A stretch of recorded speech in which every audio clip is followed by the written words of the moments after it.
Okay, Addy, here we are at the White House. I think everybody can see behind all the BLM protests. You were mentioning we were talking about voting. We're talking about the China connection to Huawei. Yeah. How do you say it? Huawei, that's what I say. Huawei. Okay. Yeah. My way or Huawei, yeah.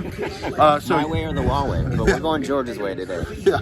And so we had this situation where Raffensperger, you were down there in his office, looking at his office every day for a month. He's got this unusual person in China at Huawei with the same last name.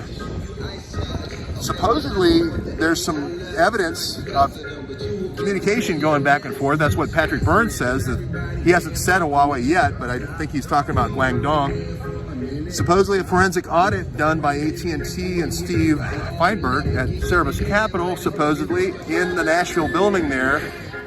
You've heard all these stories. What do you think?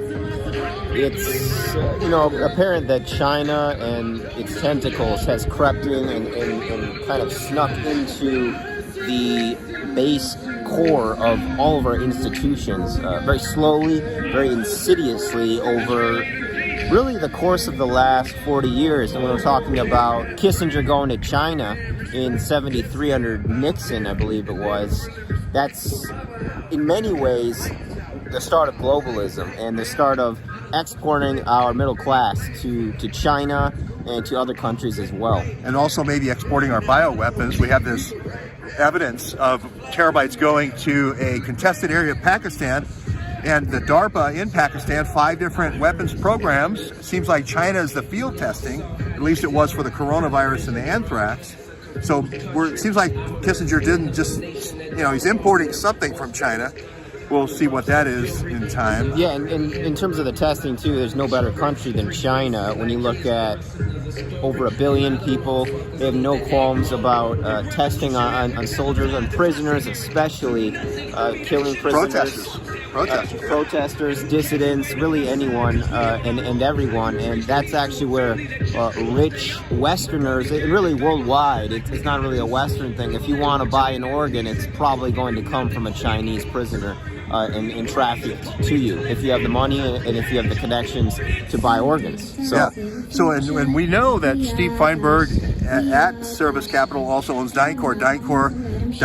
We were talking about DynPort, with all chemical weapons and biological weapons DynPort worked in. Again, Steve being a big Mossad guy, we've been talking about it for 4 years. In concert with these soldiers, American generals that have made deals at Bilderberg and other places for the globalists you're talking about. So it just seems like this is an operation that went down, and Trump isn't taking it lightly. Trump is fighting it out, right? He's saying no. He's going to fight it out. Yeah, and it's the 73, was it the Impound Act? 74 Impound Act. Impound, yeah. 74, and he's using this as basically kind of like Final Cut, like a director would have over a film, like Peter Duke. And you're talking about having a line item veto on this new COVID bill, and he's in executive order yesterday saying, hey, he's going to cut the money off to China, he's going to cut the money off to Pakistan, cut off the money to Egypt, $1 billion. Gosh, you could buy a lot of Imran Awan's uniforms for the Egyptian army at Pack Ordnance Factory with $1 billion. He says he's going to impound all the foreign money. What do you think?